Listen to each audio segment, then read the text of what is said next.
we're here to discuss how relevant CR is in a downturn. And very often we are happy to talk about, whether the glass is half full or half empty. And recently people have said, hey, my glass is actually completely bone dry now. So let's hope that the glass is filling up with a few drops here and there as we see these hopeful little green shoots sprouting up around the world and including here in Malaysia. But corporate responsibility is something that we all know is close to our hearts, and I think we have to be honest with ourselves that this is sometimes something that can be seen to be taking a lower priority in all of our corporations at a time like this. Yes, I think CR matters more so during downturn as compared to the booming economy. As they say, of course, charity begins at home. But at CIMB, I think we're making some difference. Our group CEO has just publicly stated that CSR for the next few years will be accelerated.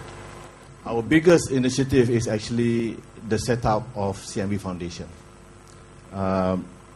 Late 2007, we launched CIMB Foundation. This is actually a vehicle for CSR activities of the whole CIMB group. And I think the difference also is that we are moving from ad hoc, event-driven and donation-based to more impactful, sustainable activities. CR, if you have your business strategy and once you finish your business strategy, you say, oh yes, I should do some CR as well, then I think it's a big risk that the moment things get tough, you might cut back on the CR. What we do at Nestle is we embed what we call creating shared value strategy with our business strategy. So we basically look at all our value chain. So being a food company, obviously we start at the raw material at the farmer side. And then we go through distribution to the factories up to the consumer. And then we say, where can we integrate aspects of corporate responsibility into our business? So it's not one department that does it. It's each unit that has a responsibility to have corporate social responsibility or corporate creating shared value programs.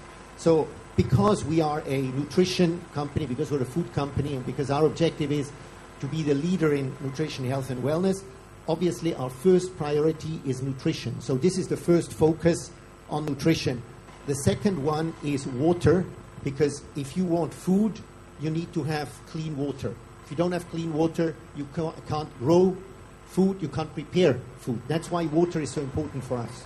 And the third one is rural development, because most of our raw materials are coming from the rural area, and that's another area where we focus on very much. It's also very good to look at waste, elimination of waste, because waste is a cost, but actually is also environmentally a problem.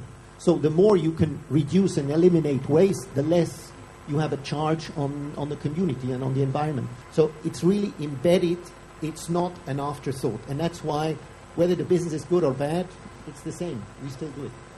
Especially for the SMEs and the SMIs, the smaller boys, right? They don't have actually similar resources as the large MNCs. So for them, the first thing is the protection of their business. Perhaps I can just give you 3 examples. I've actually lived through 3 recessions from 85, so you more or less know my age now. Okay, I started my career actually in 1985, and the recession came very quickly in 87. Then the next one was 97, now the current one. But the companies that I've seen through that have survived this has actually done something quite interesting.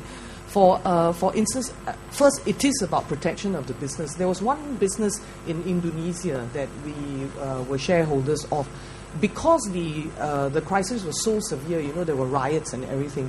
And the first thing was actually the protection of our staff. So it was the workplace. Okay, we had to prepare rice, sugar, all these things. Their daily needs, to make sure that they could sustain, that there was no loss of life for them, because it was about protecting them and their families. Because if you didn't have your employees, you can't start up your business again. Okay, so there was one example. The other example that I like to share with you is that currently, because the crisis was so severe, a lot of suppliers went out of business.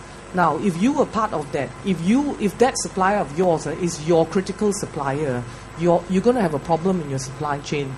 So you will have to think of resources to either secure another supply source if you didn't diversify, or you probably have to give money to that guy to actually or run his business so that that supply chain can still continue. So protection of the business is very critical. What makes you wake up in the morning to come to work?